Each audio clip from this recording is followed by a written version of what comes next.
స్వచ్ఛత అంటే నందిని. నందిని పాలు మరియు పెరుగు. అందరికీ నమస్కారం. నేను మీ మాధురి. మీరు చూస్తుంది సుమన్ టీవీ నెట్వర్క్. ఇప్పుడు మనం మాట్లాడుకోబోయేది దశపాపహర దశమి గురించండి. దశపాపహర దశమి పేరులోనే మనకి కనిపిస్తుంది, తెలుస్తుంది కదా. 10 పాపాలను హరించే ఒక రోజు అదే దశమి అని చెప్పి. మరి ఇలాంటి పుణ్య తిథి రోజున మనం ఏం చేయాలి, ఎలాంటి పనులు చేసుకోవడం వల్ల నిజంగా మనకి పాపాలు అన్నీ కూడా హరించిపోతాయి, ఇలాంటి ఆసక్తికరమైన విషయాలు మనకి తెలియజేయడానికి మనతో పాటు ఉన్నారు ప్రముఖ జ్యోతిష్య వాస్తు పండితులు బ్రహ్మశ్రీ శ్రీ నందిబట్ల శ్రీ హరిశర్మ గురువు గారు. నమస్కారం గురువు గారు. వాగర్థావివ సంపృక్తౌ వాగర్థ ప్రతిపత్తయే జగతః పితరౌ వందే పార్వతీ పరమేశ్వరౌ. ఆదిత్యాయ చ సోమాయ మంగళాయ బుధాయ చ గురు శుక్ర శనిభ్యశ్చ రాహవే కేతవే నమః.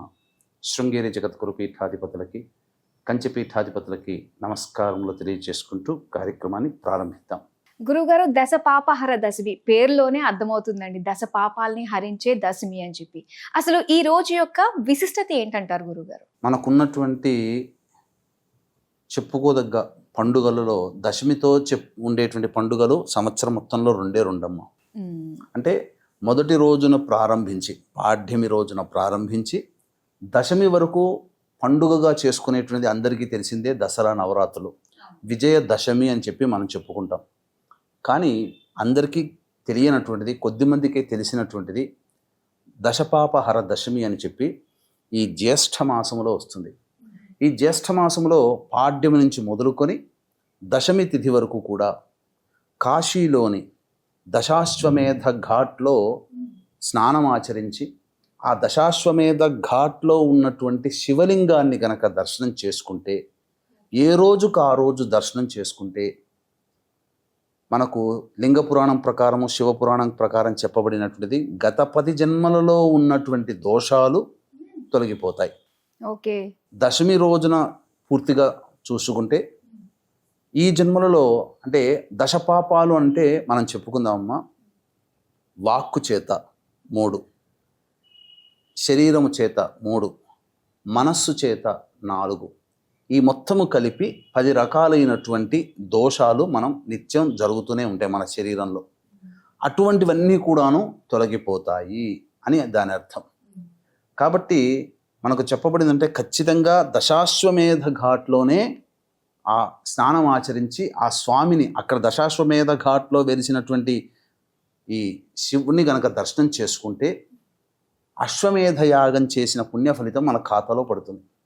ఒక అశ్వమేధ యాగం చేయాలంటే ఎంత కష్టమో మన చరిత్రలో గనక చూస్తే తెలుస్తుంది. దశరథుల వారు 10 అశ్వమేధ యాగాలు చేసినటువంటి స్థలమే ఆ ప్రదేశం. అందుకే దశ అశ్వమేధ యాగములు అని కూడా మనకు చెప్పబడి ఉన్నట్టుంది. అందుకే దశాశ్వమేధ యాగ ఘాట్ అని అంటారు. బ్రహ్మ కూడా 10 అశ్వమేధ యాగాలు పూర్తి చేశారని అక్కడ చెప్తుంటుంటారు, అదే ప్రదేశంలో.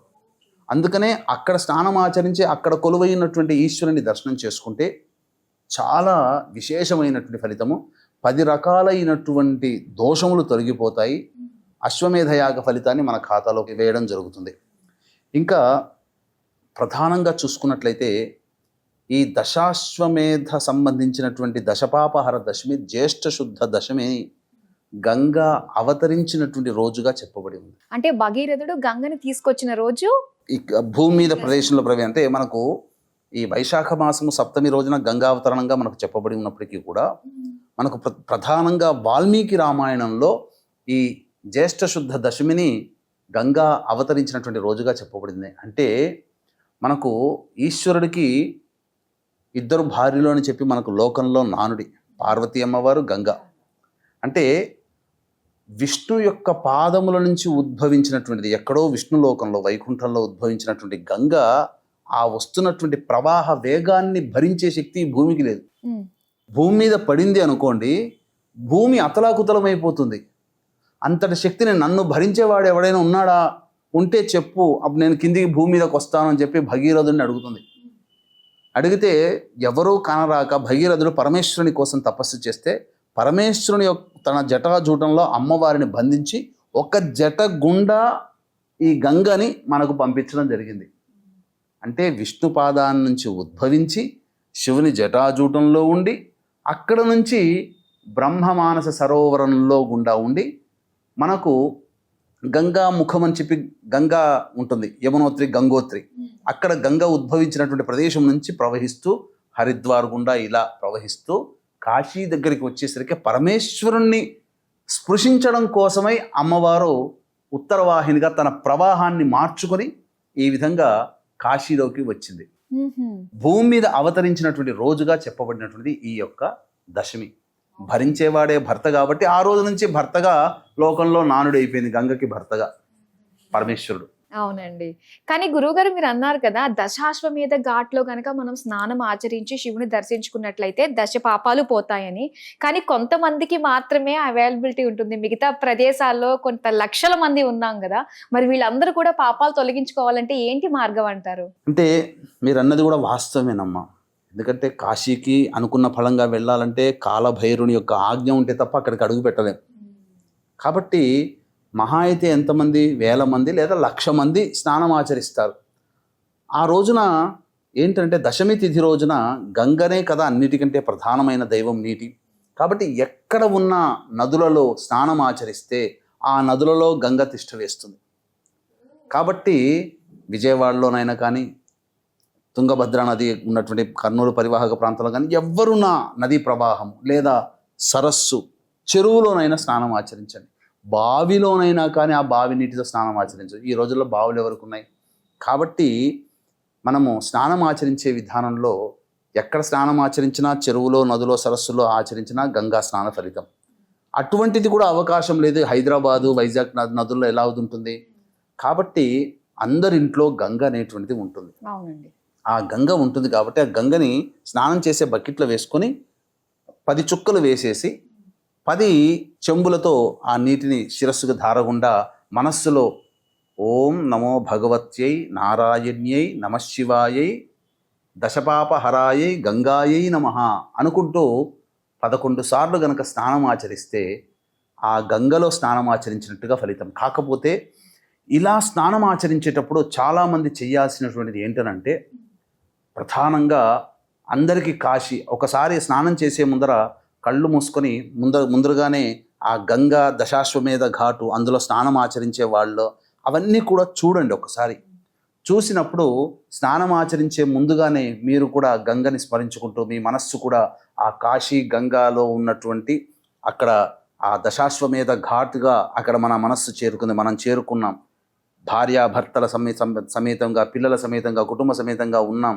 అక్కడ ఉన్నాం, ఆ ఉదయించే సూర్యుడిని చూసాం, చక్కగా నీట మునిగా ముమ్మార్లు స్నానం ఆచరించాం, అక్కడ వేంచేసి ఉన్నటువంటి ఆ యొక్క శివుణ్ణి దర్శనం చేసుకున్నామని చెప్పి మన మనస్సు ద్వారా భావన చేసుకుని చక్కగా 10 చెంబులు గనక స్నానం ఆచరించినట్లయితే తప్పకుండా మన మనస్సే కదమ్మా ప్రధానం, శరీరానికి లేకపోయినా మనస్సు ద్వారా ఆ మనస్సు స్నానం ఆచరించి ఆ మనస్సు ఆ ఆత్మ పవిత్రత పొంది ఈ శరీరాన్ని అంటిపెట్టుకున్నటువంటి ఆత్మ అనుభవించాల్సినటువంటి కష్ట నష్టాలే ఈ శరీరం ద్వారా అనుభవిస్తుంది కదా. అవునండి. దెబ్బ తగిలితే అమ్మా అయ్యా అని అంటున్నామే అంటే ఆత్మకి అది మన శరీరానికి తగులుతుంది. ఆ బాధను అనుభవించేది ఆత్మ, కానీ ఇక్కడ మనం అనుభవిస్తున్నాం.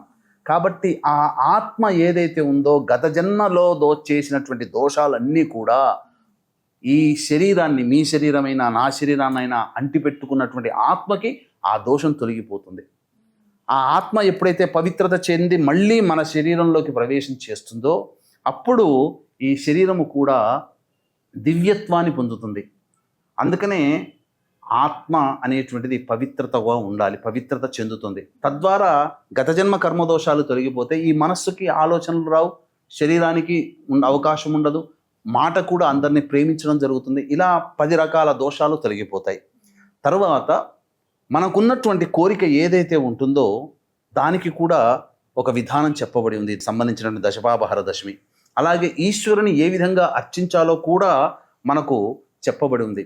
వీక్షించేటువంటి ప్రేక్షకులకి గమనిక, జ్యేష్ఠ పౌర్ణమి, దీన్ని మహాజ్యేష్ఠ పౌర్ణమి అని అంటారు. అంటే బుధవారము బుధుడికి సంబంధించింది, జ్యేష్ఠ నక్షత్రము అధిపతి బుధుడే.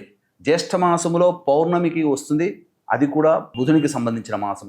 దీనినే మహాజ్యేష్ఠ పౌర్ణమి అని అంటారు. ఈ సందర్భంగా జాతకరీత్యా కలుగు విద్య, వివాహ, ఉద్యోగ, దాంపత్య, అనారోగ్య సమస్యల నివారణకి, మరియు శని ప్రభావం, గురువు, రాహు, కేతు మారారు కాబట్టి ఈ గ్రహాల దోష నివారణకై మీన, మేష, మిథున, కర్కాటక, సింహ, కన్య, వృశ్చిక, ధనుస్సు, కుంభ రాశులలో జన్మించిన వారికి శనిదోష పరిహారార్థమై ఈ యొక్క సర్వదోష నివారణ పూజలు, హోమాలలో భాగంగా కార్యక్రమాలు, వివిధ రకాలైనటువంటి కార్యక్రమాలు జరిపించి శక్తిపాతము చేయబడినటువంటి శంకరుంగలి మాలని ఈ జూన్ 11వ తేదీన జరిపించడం జరుగుతుంది.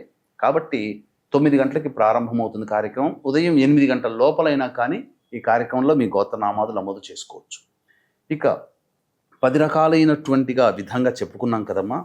స్నానం ఆచరించిన తర్వాత ఒక 108 సార్లు తక్కువ కాకుండా ఓం నమో భగవత్యై దశపాపహరాయై నారాయణ్యై నమశివాయై గంగాయై నమః అనే నామాన్ని 108 సార్లు జపించి ఆవు నెయ్యి, నల్ల నువ్వులు, పేలపిండి, బెల్లము ఇవన్నీ కలిపి ఒక 10 ముద్దలు చేసుకోవాలి. చేసుకొని పారుతున్నటువంటి నీటిలో మీ యొక్క సంకల్పం నెరవేరాలి, మీ కోరిక నెరవేరాలని ఆ నీటిలో 10 సార్లు గంగని స్మరించుకుంటూ వదిలేయండి. నది ఉండదు, చెరువు ఉండదు, సముద్రం ఉండదు, బావి ఉండదు. అటువంటి వాళ్ళు ఒక బకెట్ నీళ్ళల్లో ఆ విధంగా ఉత్తరం వైపున ఫేస్ పెట్టి ఈ విధంగా మీ సంకల్పం నెరవేరని ఆ యొక్క 10 ముద్దలని ఆ బకెట్లో వేయండి. కరిగిపోతుంది. ఆ నీరు ఎవరి తొక్కని ప్రదేశంలో వేయవచ్చు. ఇక అవకాశం ఉంటే ఆ రోజు సాయంకాలం వరకు ఉపవాసం ఉంటే మంచిది, లేకపోతే భోజనం చేసినా పర్వాలేదు. సాయంకాలం ప్రదోషకాల సమయానికి 5 గంటలకల్లా మళ్ళీ స్నానాది కృత్యాదులు నెరవేర్చుకొని చక్కగా శివాలయానికి చేరుకొని ముందుగా నవగ్రహాల చుట్టూ శివాయ నమః అంటూ 27 ప్రదక్షిణలు చేసి, అవకాశం ఉంటే ప్రదోషకాలంలో చేసే అవకాశం కనుక దొరికితే ఈశ్వరుడికి అభిషేకం మంచి శుద్ధమైనటువంటి జలముతోనే చేయాలి. గంగగా భావించి జలముతోనే అభిషేకం చేయాలి. తదనంతరం 10 రకాలైనటువంటి పుష్పాలతో ఈశ్వరుణ్ణి అర్చించాలి. దశపాప హర దశమి రోజున 10 రకాలైనటువంటి పుష్పాలతో ఈశ్వరుని అర్చిస్తే ఈశ్వరుడు ప్రసన్నత చెంది అనుకున్నటువంటి సంకల్పం నెరవేరుస్తాడు అని చెప్పవచ్చు. నిజంగా 10 రకాల పాపాలు తొలగిపోవడమే కాదు, మనం అనుకున్న కోరికలన్నీ కూడా నెరవేర్చే విధంగా ఒక చక్కటి మార్గాన్ని మా అందరికీ తెలియజేసినందుకు ధన్యవాదాలు గురుగారు. సర్వం శ్రీ ఉమామహేశ్వర పరబ్రహ్మార్పణమస్తు.